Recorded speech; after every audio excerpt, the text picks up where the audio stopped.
Oke, assalamualaikum warahmatullahi wabarakatuh. Halo teman-teman semuanya. Yap, setelah 6 bulan akhirnya channel Kabio upload lagi ya.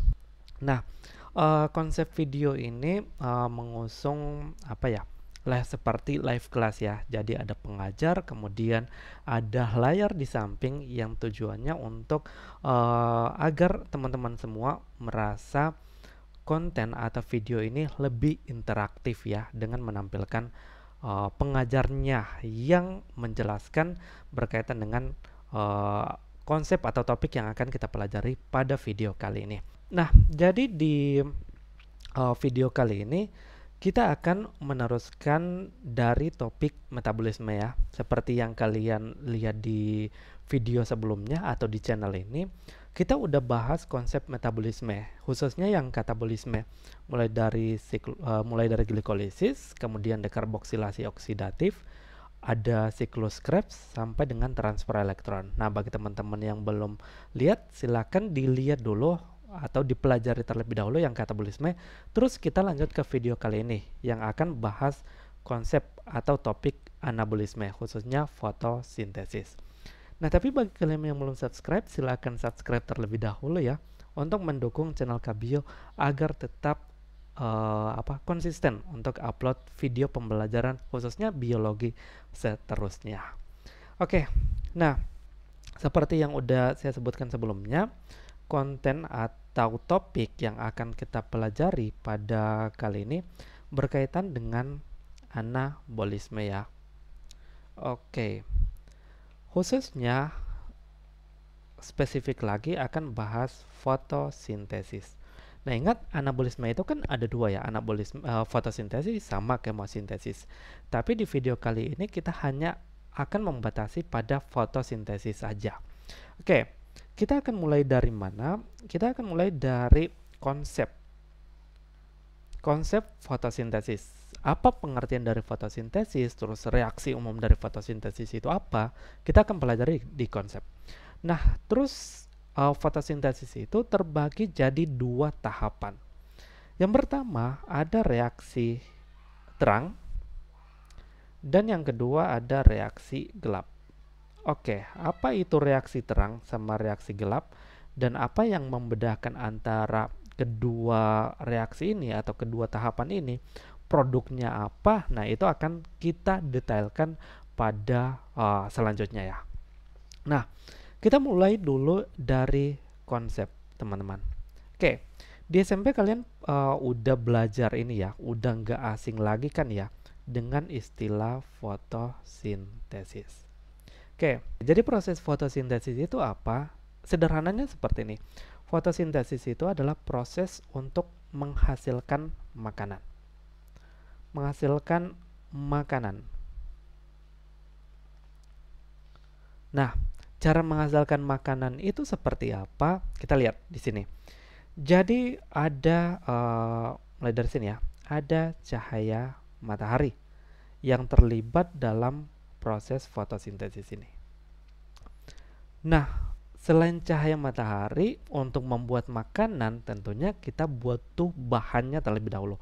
Untuk membuat roti kita perlu apa? Kita perlu terigu dulu, terus kita butuh baking soda, terus apa lagi? Nah, yang jago buat roti coba cantumkan di kolom komentar. Jadi untuk membuat makanan yang jadi satu produk, kita butuh bahannya terlebih dahulu. Bahan di fotosintesis itu ada apa? Yang pertama ada karbon dioksida. Oke, karbon dioksida ini dari mana? Karbon dioksida ini dari lingkungan sekitar tumbuhan itu sendiri. Nah, masuknya itu melalui yang namanya adalah stomata. Oke, jadi karbon dioksida itu akan masuk ke dalam tubuh tumbuhan, khususnya di daun, itu melalui stomata ya. Nah, setelah karbon dioksida, bahan yang kedua apa? Bahan yang kedua yang dibutuhkan untuk proses fotosintesis itu adalah air. Nah, air ini akan masuk melalui apa? Ya, ini ya. Air itu atau H2O itu akan masuk melalui organ yang namanya akar. Kalau karbon dioksida itu masuk melalui daun, spesifik lagi melalui stomata atau mulut daunnya. Nah, kalau kita tuliskan reaksi umum dari fotosintesis itu kayak gini. Berarti butuh CO2 plus H2O. Nah, jadi udah ada karbon dioksida dan air. Terus apakah CO2 dan H2O ini cukup untuk membentuk glukosa atau makanan yang dihasilkan dari proses fotosintesis? Ternyata enggak ya. Jadi kalaupun udah ada bahan tapi nggak ada kompor untuk masak, itu nggak akan jadi. Atau wajan terus kompor untuk masak, itu nggak akan jadi kan. Nah, di sini ada bantuan cahaya matahari. Oke, Kak Fikri singkat aja cahaya. Dan ada bantuan satu pigmen yang disebut dengan klorofil. Tapi sebenarnya pigmen fotosintesis itu bukan hanya klorofil ya. Ada pigmen-pigmen lain. Contohnya adalah karotenoid untuk membantu proses fotosintesis. Nah, di sini kita spesifikkan dulu untuk bahas klorofil ya. Terus setelah ada cahaya, ada klorofil, maka akan terbentuk zat makanan yang disebut dengan rumus kimianya adalah C6H12O6. Ini adalah glukosa ya. Glukosa. Nah, ternyata dari proses pembentukan zat makanan ini dihasilkan oksigen. Jadi oksigen itu dihasilkan dari proses fotosintesis. Dikeluarkannya melalui apa? Juga melalui stomata. Nah, jadi karbon dioksida sebagai bahan, oksigen itu sebenarnya adalah reaksi samping. Tujuan dari proses fotosintesis yaitu ini, untuk membuat zat makanan dalam bentuk karbohidrat kompleks, yaitu glukosa. Nah, jadi kalau kita lihat konsep anabolisme itu di sini, dari senyawa yang sederhana jadi senyawa yang kompleks, dari CO2 dan H2O, karbon dioksida dan H2O membentuk glukosa. Jadi pengertian anabolisme kan proses penyusunan senyawa dari senyawa yang sederhana menjadi senyawa yang lebih kompleks. Oke. Nah, kita udah tahu bahwa fotosintesis salah satunya menghasilkan oksigen. Tapi jika ada pertanyaan seperti ini, apakah si tumbuhan juga butuh oksigen untuk kehidupannya? Jadi sebenarnya oksigen itu walaupun dia reaksi samping dan dikeluarkan ke lingkungan melalui mulut daun atau stomata, sebenarnya oksigen itu juga dibutuhkan oleh tumbuhan. Nah, ini berkaitan dengan konsep atau topik yang kita pelajari di video sebelumnya, karena oksigen ini dibutuhkan juga oleh tumbuhan untuk respirasi sel. Nah, kenapa? Kalau kita lihat organel sel di tumbuhan juga ada yang disebut dengan mitokondria ya.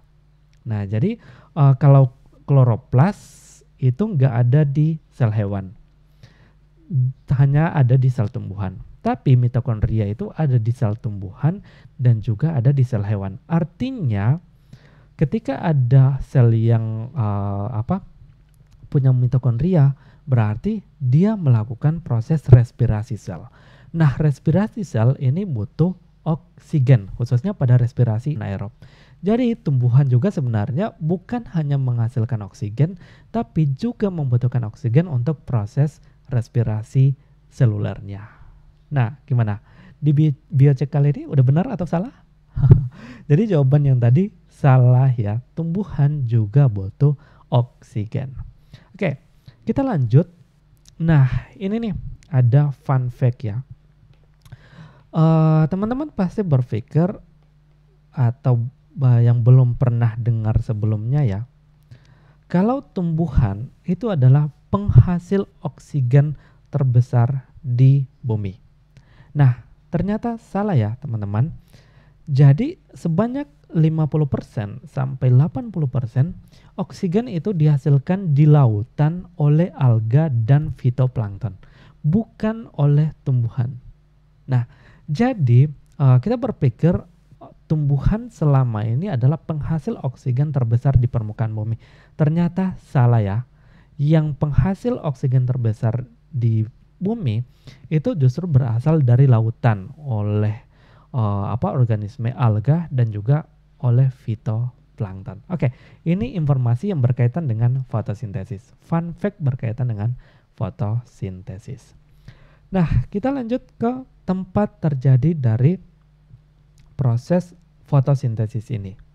Oke, nah, di mana sebenarnya proses atau tempat terjadinya fotosintesis?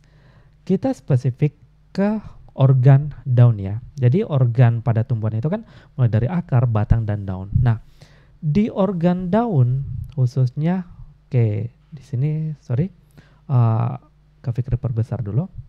Nah, kalau kalian udah belajar jaringan di kelas 11, pasti nggak asing dengan ini ya, mesofil. Yap, jaringan mesofil. Jadi di jaringan mesofil ini terdapat kloroplas ya. Ini ya yang tadi ada stomata. Nah, jadi karbon dioksida itu akan masuk kemudian menuju jaringan mesofil ini dan akan spesifik masuk ke satu organel yang disebut dengan kloroplas. Nah, jadi di mesofil ini kan jaringan ya. Di dalam mesofil, ini ada kumpulan-kumpulan organel yang disebut dengan kloroplas.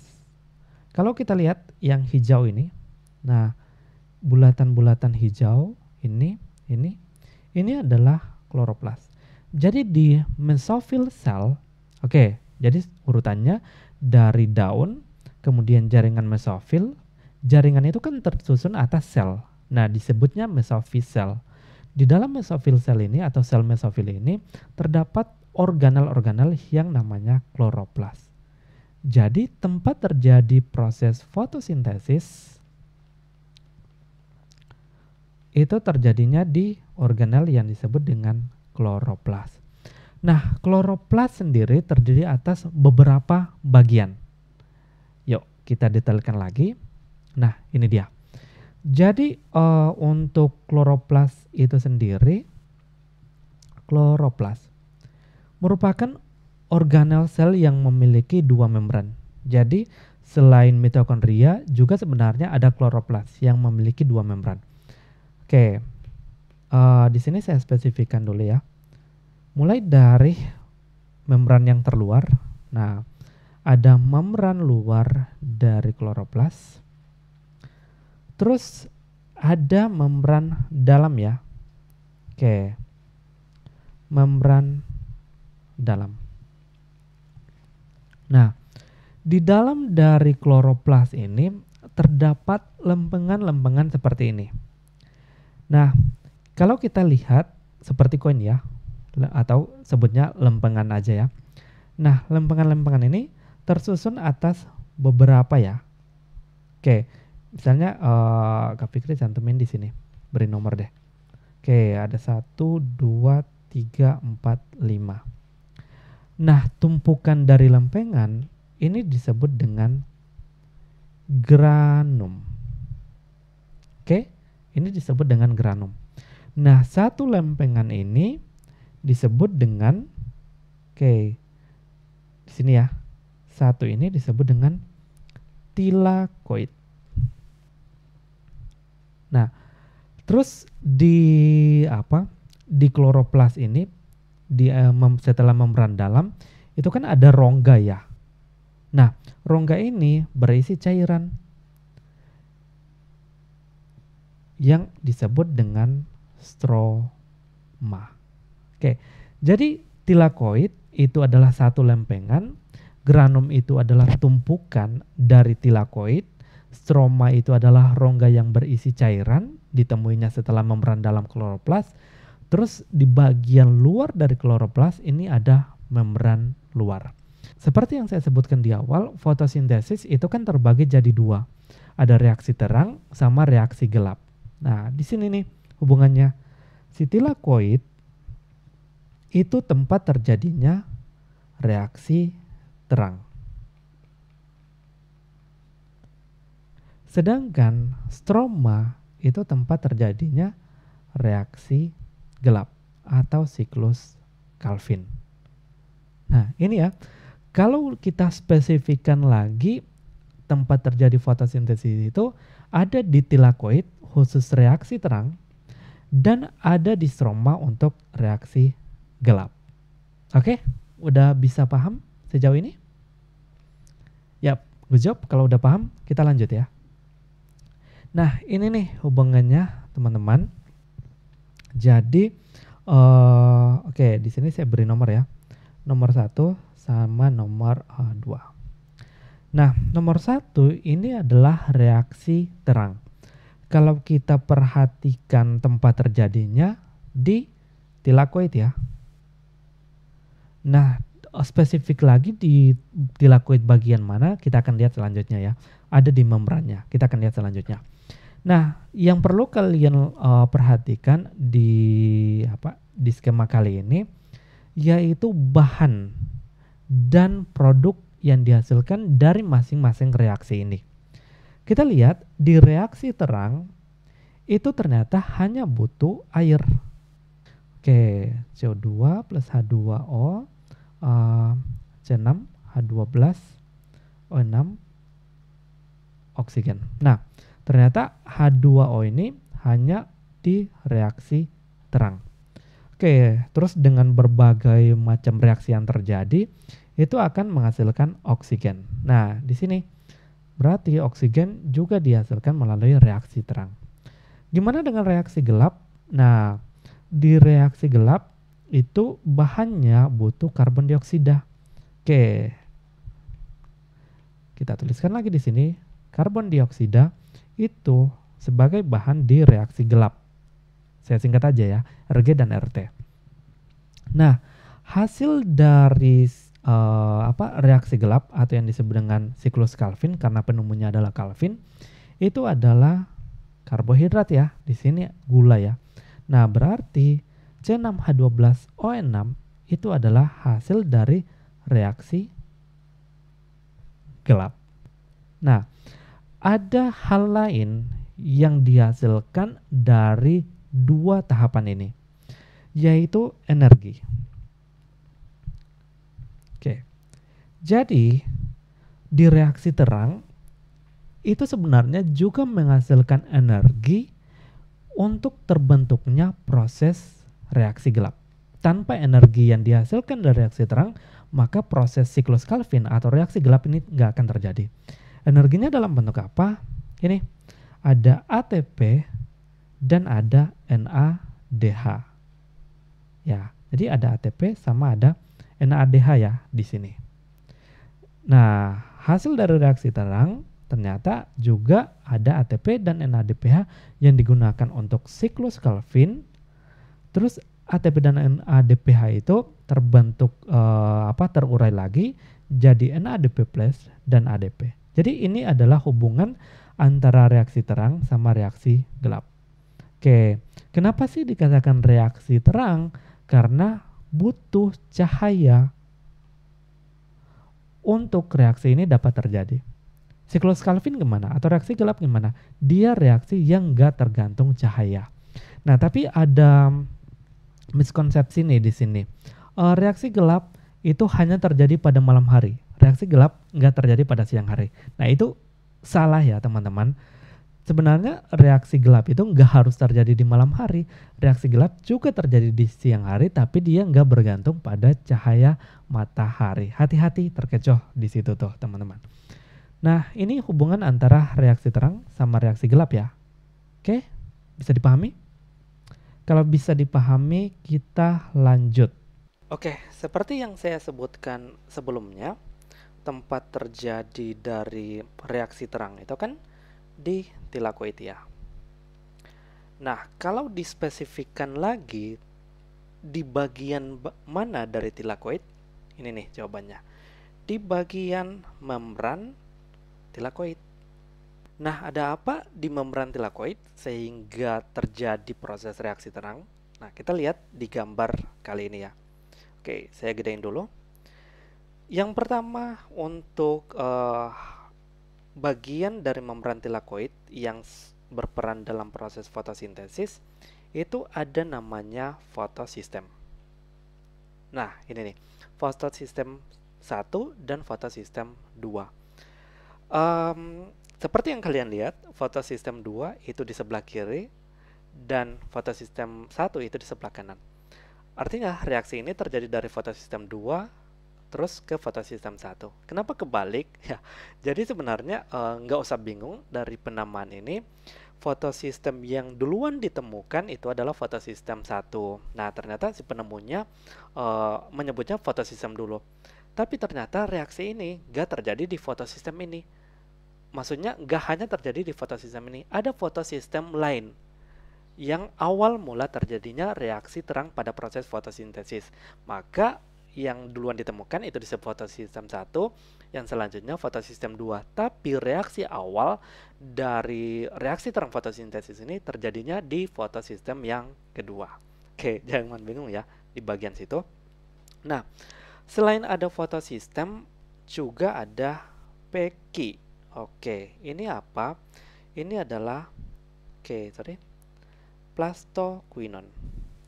Plastoquinon. Nah, plastoquinon ini adalah molekul carrier ya, atau molekul pembawa elektron. Nah, kalian kan kemarin udah belajar atau udah lihat video di transfer elektron, kurang lebih kayak gitu ya. Jadi ada kemiripan nih di sini di membran tilakoid ini sama membran dari mitokondria, tempat terjadinya respirasi seluler. Nah, plastoquinon ini dia membawa elektron, artinya dia ngambil elektron dari fotosistem 2 dibawa ke sitokrom kompleks. Nah, ini bagian yang selanjutnya, sitokrom kompleks. Oke, di sini saya menggambarkan secara umum dulu ya bagian-bagiannya untuk spesifik fungsinya selanjutnya. Setelah sitokrom kompleks itu ada yang disebut dengan PC. Ya, apa ini? Plastosianin. Oke, plastosianin. Ini fungsinya juga sama dengan plastoquinon ya, pembawa elektron. Nah, si plastosianin itu membawa elektron dari sitokrom kompleks menuju ke fotosistem 1 ya. Nah, terus elektron itu, jadi di reaksi terang itu terjadi aliran elektron ya.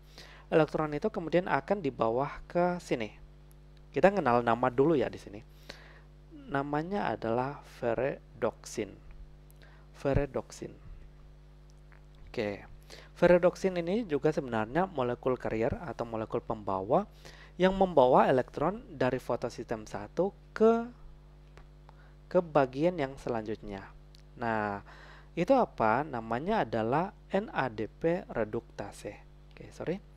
Namanya adalah NADP reduktase. Seperti namanya AC. Ini sebenarnya adalah enzim ya. Enzim yang membentuk ini NADPH. Nah, di sitokrom kompleks itu sebenarnya bagian yang berperan dalam proses pembentukan ATP. Bekerja sama dengan ATP sintase. Hubungannya di mana? Kita lihat. Ketika si elektron ini melalui sitokrom kompleks, nah ini akan memfasilitasi masuknya H+. Jadi tiap elektron itu melalui sitokrom kompleks itu ada H+ yang akan masuk dari stroma menuju lumen ya, atau bagian dalam dari tilakoid. Jadi H+ itu masuk ke bagian sini. Nah, seperti teman-teman pelajari di ini hampir sama ya dengan transport elektron di respirasi seluler. Nah, H+ ini akan digunakan untuk membentuk ATP ini. ATP untuk energi bagi siklus Calvin atau reaksi gelap. Nah, protein yang berperan atau di sini adalah enzim yang berperan itu adalah ATP sintase. ATP sintase ini ada di mana? Juga ada di membran tilakoid. Oke, ini gambaran umumnya, kita spesifikkan selanjutnya. Paham dulu ya, bagian-bagian ada fotosistem 2, terus plastoquinone, ada sitokrom kompleks, terus ada plastosianin, fotosistem 1, ada NAD reduktase, terus ada ATP sintase. Nah, reaksi terang ini akan lanjut ke reaksi gelap atau siklus Calvin. Oke, kita spesifikkan lagi di reaksi terang dulu ya. Kita akan bahas detail dari reaksi terang, terus bahas reaksi gelap. Nah, untuk reaksi terang itu sebenarnya terbagi jadi dua. Reaksi siklik dan reaksi non-siklik. Nah, tapi di sini saya akan bahas dulu dari reaksi non-siklik agar lebih mudah memahami reaksi yang siklik. Oke, di reaksi non-siklik artinya siklik. Siklik itu kan siklus ya. Nah, ini bedanya siklik itu berarti reaksi terangnya membentuk siklus, sedangkan non-siklik itu satu arah atau dari reaksi awal ke reaksi yang akhir. Nah, di sini ini penjelasan berkaitan dengan reaksi non-siklik. Oke, kita mulai dulu dari nomor 1. Nah, ini ada cahaya ya. Jadi cahaya di sini dibutuhkan untuk pergerakan elektron.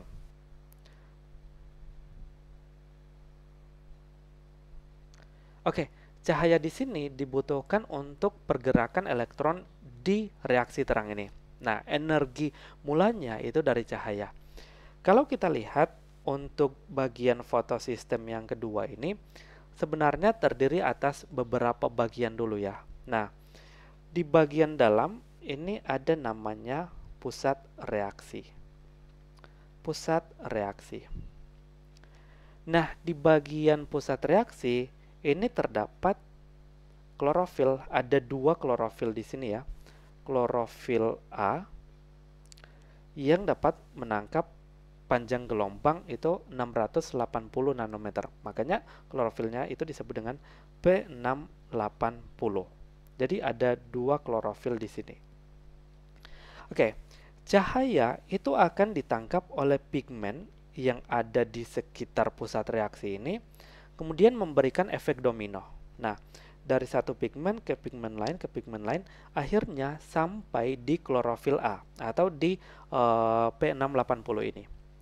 Nah, P680 elektron yang ada di P680 ini dengan adanya foton atau cahaya itu akan tereksitasi. Oke, kata kuncinya di sini. Eksitasi. Elektron itu akan Oke, kurang jelas ya. Bentar. Nah, elektron itu akan tereksitasi. Artinya, elektronnya mendapat energi yang lebih banyak. Makanya dia memiliki kemampuan untuk bergerak, tereksitasi ya. Bahasa sederhananya seperti itu. Nah, elektron dari P680 ini akan bergerak ke sini. Akseptor elektron primer. Oke. Jadi bagian ini disebut dengan akseptor elektron primer. Akseptor elektron primer ini berfungsi untuk menangkap elektron yang sudah tereksitasi yang berasal dari P680 atau klorofil A P680 ini yang ada di pusat reaksi dari fotosistem yang kedua. Nah, ketika elektron ini udah ditangkap, si P680 ini, si klorofil A-nya ini kehilangan elektron kan? Nah, jadi elektron yang hilang itu akan diganti dari proses yang ketiga, yaitu proses fotolisis. Oke, fotolisis itu adalah proses lisis ya, pemecahan air. Oke. pemecahan air dengan bantuan cahaya. Pemecahan air dengan bantuan cahaya. Foto itu kan cahaya ya. Nah, si air yang dipecah ini, oke, H2O, ini akan terurai dengan bantuan cahaya. Ini akan terurai jadi 2H plus sama oksigen. Nah, seperdua oksigen. Kan untuk butuh oksigen itu dibutuhkan 2 atom O kan. Nah, kenapa seperdua? Karena H2O ini hanya mengandung 1 oksigen aja, 1 atom O. Jadi di sini ada seperdua. Jangan bingung ya di situ. Nah, selain 2H plus dan atom oksigen juga dihasilkan elektron, 2 elektron. Nah, 2 elektron inilah yang menggantikan elektron yang ada di klorofil A yang sebelumnya tereksitasi yang kemudian ditangkap oleh akseptor elektron primer. Oke, ada juga konsep seperti ini. Jadi kalau di sini cahaya itu memberikan energinya, mengeksitasi elektron yang ada di P680 diterima oleh akseptor elektron primer kan. Nah, jangan bingung ketika reaksi ini dimulai dari fotolisis. Jadi kalau kalian baca beberapa sumber atau menonton beberapa video, dimulainya itu dari fotolisis terlebih dahulu. Untuk menyediakan elektron bagi P680 untuk dibawa ke akseptor elektron primer kan. Jadi sebenarnya sama aja. Elektron sebelumnya yang ada di P680 ini, yang ada di klorofil A, juga berasal dari fotolisis sebelumnya. Nah, kita udah tahu si elektronnya kan udah di sini nih. Si elektronnya udah ada di akseptor elektron primer. Nah, si plastoquinone itu akan datang menjemput si elektron yang ada di fotosistem kedua. Untuk dibawa kemana? Oke, saya uraikan lagi deh. Ini adalah plastoquinone, biar nggak bingung dan nggak lupa. Nah, si elektron ini akan dibawa plastoquinone ke sitokrom kompleks. Oke, akan dibawa si plastoquinone ke sitokrom kompleks. Ingat di gambar yang sebelumnya, ketika elektron melewati sitokrom kompleks, ini akan memfasilitasi H+ yang ada di bagian luar atau di bagian stroma itu akan masuk. Nah, akan masuk ke bagian lumen dari thylakoid. Kemudian H+ ini digunakan untuk membentuk ATP. Nah, selain H+ yang masuk melalui sitokrom kompleks, sebenarnya juga ada H+ yang udah terbentuk dari proses pemecahan air di sini kan. Nah, kalau di sini ada 4 H+, yang dari air itu ada 2 H+. Oke, 2 H+ dari proses pemecahan air atau di fotolisis tadi. Nah, 2 H+ yang terbentuk dari fotolisis dan 4 H+ yang masuk melalui sitokrom kompleks ketika elektron melalui sitokrom kompleks ini akan memfasilitasi terbentuknya ATP. Nah, ini ya hubungannya. Oke, kita udah tahu ternyata ATP itu dihasilkan ketika elektron melalui sitokrom kompleks. Nah, elektron dari sitokrom kompleks ini kemudian akan menuju sebenarnya bukan menuju ya, akan dijemput karena si plastoquinone sama plastocyanin dia bergerak di membran thylakoid. Nah, oke, plastocyanin, bentar. Nah, plastocyanin ini akan membawa elektron dari sitokrom kompleks menuju fotosistem yang kedua. Nah, spesifik di mana? Di klorofil klorofil A yang ada di fotosistem 2. Di sini disebut dengan P700. Kenapa disebut dengan P700? Karena klorofil yang ada di fotosistem 1 ini menangkap cahaya dengan panjang gelombang 700 nanometer. Nah, itu bedanya ya. Kalau di fotosistem yang kedua tadi menangkap cahaya sebanyak panjang gelombang 680 nanometer, sedangkan di fotosistem yang ke-1 itu menangkap panjang gelombang 700 nanometer. Nah, elektron yang dibawa oleh plastosianin itu sebenarnya akan menggantikan elektron yang ada di fotosistem 1 atau spesifik di P700 ini. Kenapa? Karena hampir bersamaan dengan fotosistem 2 dengan bantuan cahaya matahari. Nah, ini dengan bantuan cahaya matahari itu akan ditangkap oleh pigmen yang ada di sekitar pusat reaksi, kemudian dari satu pigmen ke pigmen lain membentuk efek domino gitu ya. Kemudian akan mengeksitasi elektron yang ada di P700 ini. Hampir sama dengan konsep yang ada di fotosistem 2 tadi. Nah, elektron dari yang ada di P700 atau klorofil A yang ada di fotosistem 1 ini akan ditangkap lagi oleh akseptor elektron primer di fotosistem yang pertama. Di fotosistem yang pertama.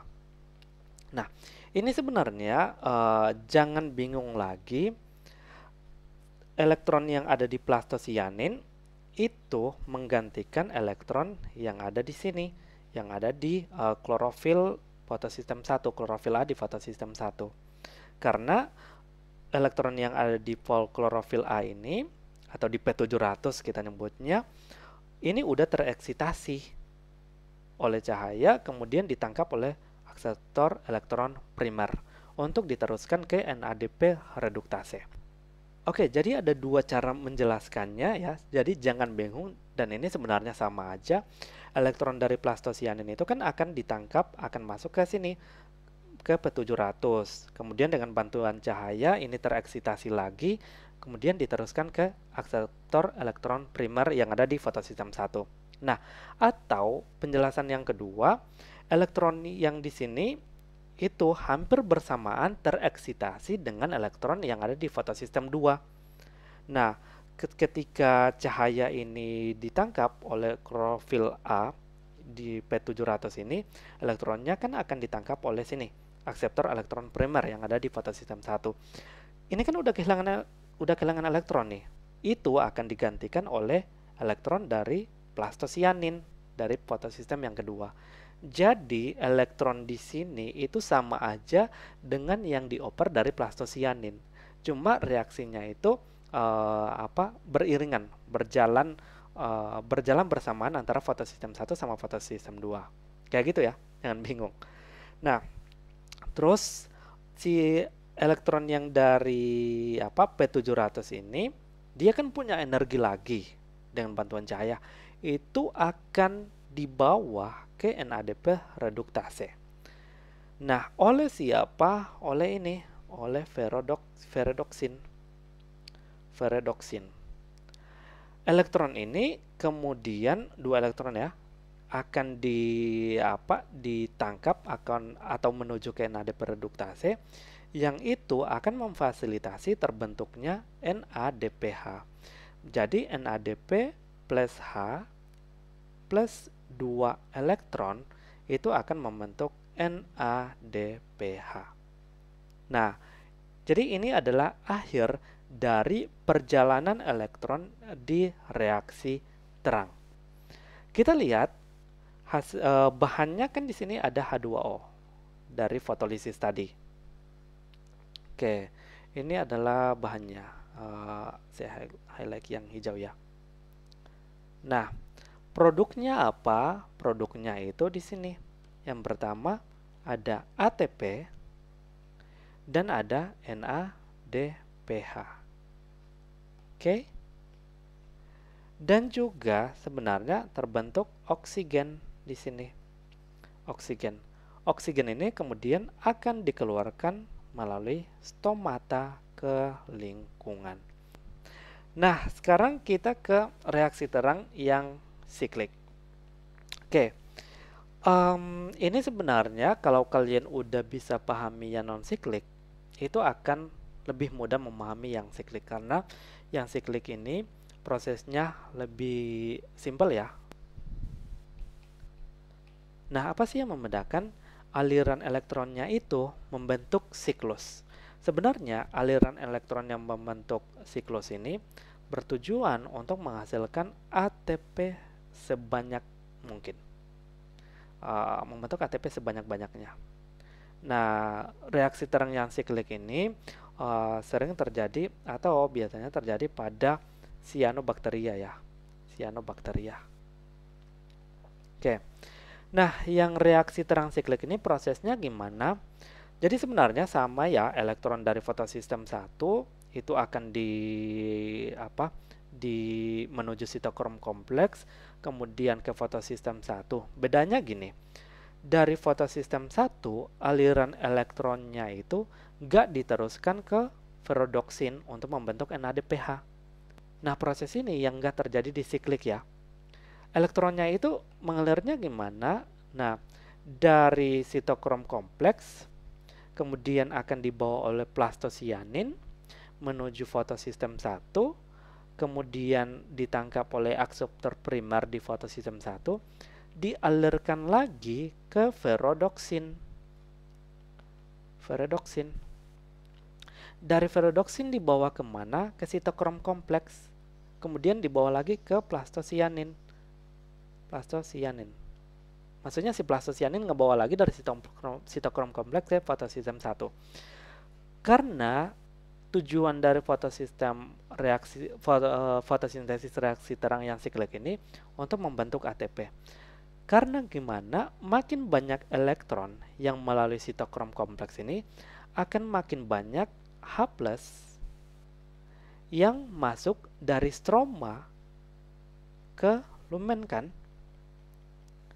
Nah, sedangkan H+ ini digunakan lagi di ATP sintase untuk membentuk ATP. Jadi gitu ya. Jadi makin banyak elektron yang lewat melalui sitokrom kompleks akan memfasilitasi makin banyak H+ yang masuk dari stroma ke dalam lumen. Nah, H+ ini digunakan oleh ATP sintase untuk membentuk ATP. Nah, berarti di fotosintesis reaksi terang siklik ini tidak terbentuk NADPH. Yang terbentuk itu adalah ATP. Itu bedanya ya. Nah, ATP dan NADPH yang terbentuk dari reaksi terang baik siklik dan NADPH dari reaksi terang yang non siklik itu digunakan lagi untuk reaksi gelap. Nah, saya tampilkan lagi untuk skema yang sebelumnya ya. Ini ATP, NADPH digunakan lagi untuk proses yang namanya reaksi gelap atau siklus Calvin. Karena ilmuwan penemunya adalah Calvin. Oke, si ATP dan NADPH ini dihasilkan kan dari reaksi terang ya. Nah, dia akan dikeluarkan menuju stroma. Karena di stroma itu tempat terjadinya siklus Calvin. Butuh apa? Butuh karbon dioksida untuk menjalankan siklus Calvin ini agar dapat membentuk glukosa C6H12O6. Oke, spesifiknya gimana? Kita lihat berikut ini. Oke, sekarang kita menuju reaksi yang selanjutnya, yaitu reaksi gelap atau siklus Calvin ya. Nah, ingat bahan yang dibutuhkan pada reaksi gelap ini apa? Ya, ini ya, karbon dioksida.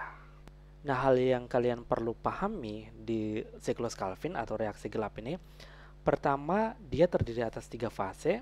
Pertama fiksasi karbon, kemudian fiksasi karbon, reduksi, sama regenerasi. Jadi ada 3 tahapan. Terus ada jumlah senyawa yang terbentuk. Nah, kita akan jelaskan detail ya. Kita akan pelajari detail di sini. Nah, pertama tahapannya, yang kedua jumlah senyawanya. Karena ini akan berkaitan dengan pemahaman utuh kalian terhadap siklus Calvin ya. Oke, kita mulai dulu dari masuknya karbon dioksida. Nah, karbon dioksida itu kan bahan untuk proses fotosintesis. Dia digunakannya di reaksi gelap ini. Ada berapa karbon dioksida yang diperlukan untuk menjalankan satu siklus Calvin? Ada sejumlah 3 karbon dioksida. Kenapa? Karena di sini sudah tersedia ada 3 RUBP.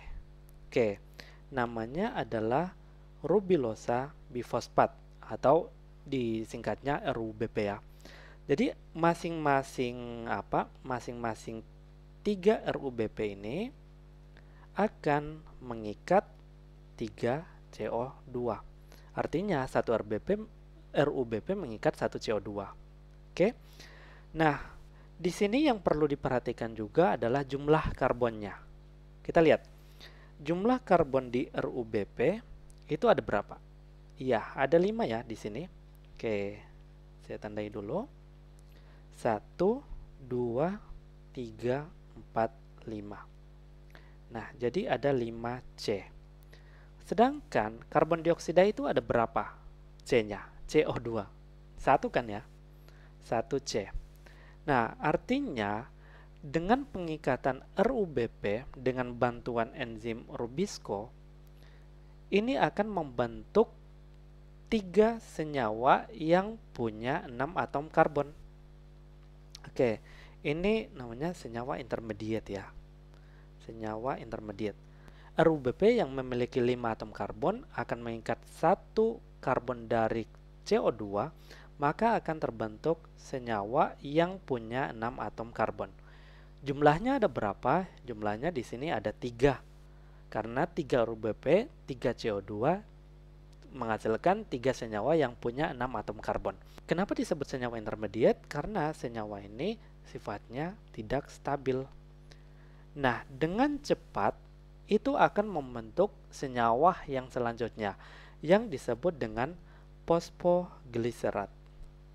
Oke, yang disebut dengan 3 fosfogliserat. Jangan bingung 3-nya itu gimana, karena angka 3 di depan senyawanya itu 3 fosfogliserat, artinya satu fosfat terikat pada karbon nomor 3. Yang ini kan karbon nomor 1, karbon nomor 2, karbon nomor 3.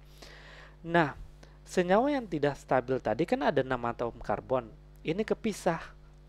Jadi 1, 2, 3, 4, 5, 6. Oke, masing-masing di ujungnya ada fosfat. Ini ada fosfat, ini ada fosfat. Nah, ternyata senyawa yang tidak stabil ini dia pecah. 3 kepecah jadi 2, hasilnya berapa? Hasilnya ada 6 ya. Jadi ada 3 senyawa intermediate ini yang punya 6 atom karbon, dia pecah jadi 2. Nah, berarti hasilnya ada 6. Makanya ada 6 fosfogliserat yang dihasilkan pada tahapan yang ini. Oke, 6 3 fosfogliserat. Nah, di 3 fosfogliserat ini kemudian akan membentuk 1,3 bifosfogliserat. Ada angka 1,3. Nah, 1 ini berarti ketambahan 1 fosfat pada karbon nomor 1-nya. Yang ini karbon nomor 1, karbon nomor 2, karbon nomor 3. 1 fosfatnya ini diambil dari mana? Dari ATP. Nah, kenapa sih dibutuhkan 6 ATP? Karena jumlah senyawanya di sini yang udah terbentuk ada apa? Ada 6 3 fosfogliserat. Ada 6 molekul 3 fosfogliserat. Nah, untuk membentuk 6 senyawa 1, bifosfogliserat berarti butuh juga 6 ATP. Hati-hati pada angkanya ya. Saya ingatkan lagi pada angkanya, jangan bingung. Sebenarnya dari pemecahan senyawa intermediate tadi jadi 6. Nah, jadi dibutuhkan juga 6 ATP.